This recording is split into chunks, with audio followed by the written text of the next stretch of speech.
आज की कहानी जो मैं आपको सुनाने जा रहा हूँ यह सच्ची कहानी में कुछ अजीब ही होता है। दरअसल एक ऐसा व्यक्ति था जो दुल्हन के पास जाता था और सामने बड़ा सा घूंघट होता था। दुल्हन को यही नहीं पता चलता था कि उसके सामने दूल्हा कौन है, वह असली है या नकली है। और इसी तरह से उसने लगभग 250 अलग अलग दुल्हनों के साथ सुहागरात मनाई और जब मौका मिलता था तो उनके जेवर लेकर वहां से रफू चक्कर हो जाया करता था। लेकिन एक बार वह पकड़ा जाता है और जब पकड़ा जाता है तब कहानी लोगों के सामने आती है तो लोगों को यकीन नहीं हो रहा था कि एक अकेला व्यक्ति आखिरकार इतनी लड़कियों के साथ कैसे सुहागरात मना सकता है। दोस्तों, इस घटना को सुनाने का उद्देश्य किसी का दिल दुखाना नहीं है, बल्कि आपको जागरूक करना, सचेत करना है। दोस्तों, अगर आप पहली बार चैनल पर आए हो तो चैनल को सब्सक्राइब और वीडियो को लाइक करना ना भूले।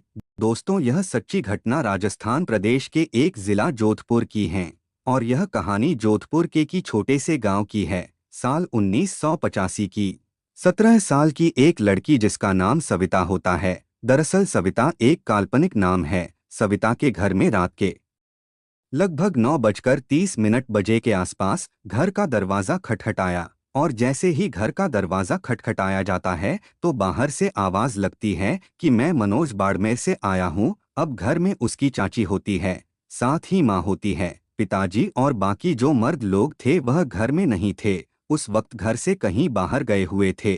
दरअसल यह जो बाड़मेर का रहने वाला मनोज है वह इस सविता का पति होता है और सविता की शादी साल 1981 में हो जाती है। लेकिन शादी जरूर हो जाती है, उसका गुनाह नहीं होता। वह एक ऐसा दौर था जब नाबालिग लड़कियों की शादी हो जाया करती थी और कई साल के बाद गुनाह होता था। जब तक गुनाह नहीं होता था तब तक दुल्हन अपने ससुराल नहीं जाती थी। इसलिए मनोज ने कहा कि मैं कहीं बाहर से आ रहा था, थोड़ी रात हो गई, इसलिए अगर आपको ऐतराज ना हो तो क्या मैं घर में आ सकता हूँ। अब जमाई राजा थे तो कौन क्या मना कर सकता था। अब सविता तो खुश हो जाती है कि उसका दुल्हा घर पर आया हुआ है और जो चाचा है और माँ है वह एकदम से तैयारी में जुट जाते हैं कि जमाई राजा के लिए कुछ खातिर तवज्जो की जाए। अब जैसे ही खाने पीने का इंतजाम किया जाता है, खाना आता है। खाना आने के बाद सविता खुद लेकर आ रही थी और बहुत ज्यादा हंसी चाह रही थी। तभी जमाई राजा यानी कि मनोज ने साफ साफ कह दिया कि अगर तुम्हें मेरे पास आना है तो पूरी दुल्हन की तरह सजी संवरी आना, उसके अलावा मत आना। जैसे ही सविता ने यह बात सुनी अपनी माँ से जाकर बताया कि माँ वह ऐसे ऐसे बोल रहे हैं, तो माँ ने कहा सुनने में क्या दिक्कत है, गौना होकर वैसे भी तुम्हें ससुराल जाना है। अगर तुम्हें बुला रहे हैं तो तैयार होकर दुल्हन की तरह चले जाओ, इसमें कोई ऐतराज नहीं। अब सविता पूरी तैयार होकर सज-धज कर बिल्कुल दुल्हन की तरह पूरे जेवरात वगैरह जो भी उसे अपना श्रृंगार करना था उसे हिसाब से सजा संवार कर पहुंच जाती है अपनी सुहागरात की सेज पर। और वहां पर पहले से इंतजार कर रहा था उसका पति मनोज। वह जान जाते हैं, दोनों बातचीत करते हैं और कम से कम कई घंटे बीत जाते हैं। उसके बाद जो उसकी जेवरात थे, उसकी जो कपड़े थे वह उतार कर वह एक तरफ रख दिए जाते हैं। वह आराम से उसके साथ सुहागरात मनाता है। सुहागरात मनाने के बाद जब दुल्हन आराम से सो जाती है और सोने के बाद सुबह के लगभग 3 या 4 बजे के आसपास मौका पाते ही वह चुपचाप वहां से चला जाता है, लेकिन साथ में उसकी जेवरात भी ले जाता है। जब वह जेवरात उतार रहा था उसने कहा कि यह थोड़े पुराने से हो गए हैं, इन्हें मुझे दे दो और मैं इन्हें ठीक करवा कर लाऊंगा। दुल्हन भी खुश हो जाती है क्योंकि उसकी जिंदगी की यह पहली ऐसी रात थी जब उसने अपने पति के साथ रात बिताई। वह चला जाता है। उसके बाद उसके जो घर परिवार के बाकी लोग थे वह 1-2 दिन के बाद वापस लौट कर आते हैं और यह बात आई गई सी हो जाती है। घर वालों को बताया जाता है कि बाड़मेर से मनोज आए थे और इस तरह से रुके थे। जब यह घर वालों के लिए भी कोई नई बात नहीं थी, वह आराम से बात मान लेते हैं क्योंकि एक जमाई अगर अपनी ससुराल में आकर रुका है, अपनी दुल्हन के पास रुका है तो इसमें कोई बुरा नहीं मानता था। लेकिन 1 महीने बीत जाता है और 1 महीने बीतने के बाद जमाई राजा फिर से आ जाते हैं और जैसे जमाई राजा आते हैं तो उस वक्त सविता के जो पिता हैं वह घर पर मौजूद थे। सविता के पिता ने जोर से आवाज लगानी शुरू कर दी कि घर के जमाई राजा आए हैं और देखो जरा खाने पीने का इंतजाम करो। अब घर में जो भी महिलाएं थीं, चाहे सविता की माँ हो, चाचा हो या और सदस्य हों, अब जमाई राजा के खाने पीने का इंतजाम करने लगते हैं। जमाई राजा को रात को रुकना था और रुकना था अपनी दुल्हन के साथ। जैसे ही जमाई राजा अपनी दुल्हन के पास जाते हैं और जैसे दुल्हन का घूंघट उठाकर देखते हैं, घूंघट उठाकर देखने के बाद अब दुल्हन ने जो दूल्हे की तरफ देखा तो उसकी आंखें खुली की खुली रह जाती हैं।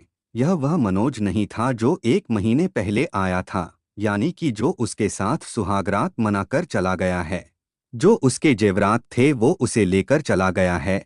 अब इस बात को देखने के बाद उसे चक्कर आ जाते हैं। चक्कर आने के बाद वह बेहोश हो जाती है और जैसे बेहोश होती है तो घर वाले भी मौके पर आते हैं। और जो मौके पर आते हैं तो इस बीच में यह जो मनोज है वह मनोज नहीं है। लड़की अपनी माँ से बताती है और माँ और चाचा जब दोनों से पूरी कहानी बयां करती है तो माँ और चाचा कहते हैं कि इस बात की किसी को भनक न लग जाए। अगर भनक लगी तो तुम्हारी जिंदगी बद से बदतर हो जाएगी। यह व्यक्ति तुम्हें कभी भी नहीं अपनाएगा।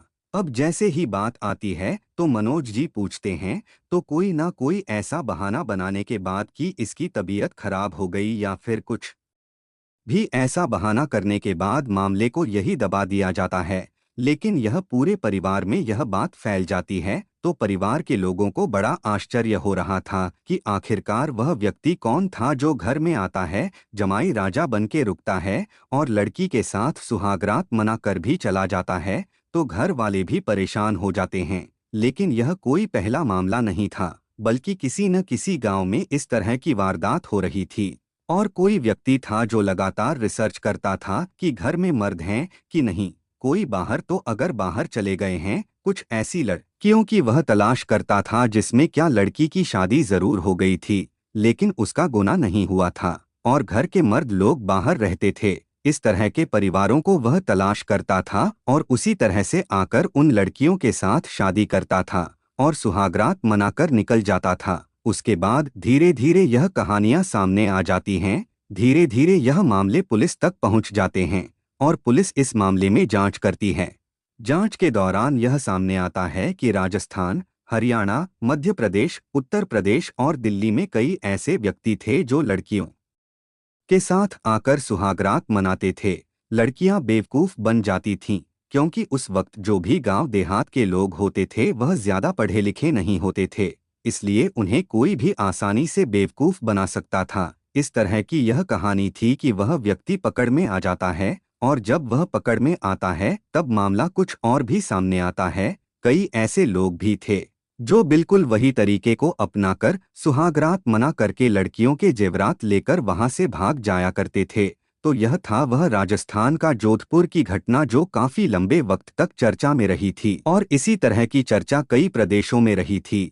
जब यह राजस्थान की कहानी राजस्थान की थी, हरियाणा, मध्य प्रदेश, दिल्ली, बिहार या फिर किसी और प्रदेश की अगर बात करें तो अलग अलग प्रदेशों में इस तरह की घटनाएं हुआ करती थी। तो यह था आज का हमारा जो सच्ची घटना थी, जो आज भी लोग उसे सुनते हैं तो उन पर हैरान हो जाते हैं कि क्या इस तरह का भी कोई कर सकता है। अगली बार मिलते हैं एक और नई सच्ची घटना के साथ। तब तक के लिए मुझे इजाजत दीजिए और ज्यादा से ज्यादा हमारे इस पेज को लाइक करिए, सब्सक्राइब करिए और ज्यादा से ज्यादा शेयर करिए। धन्यवाद।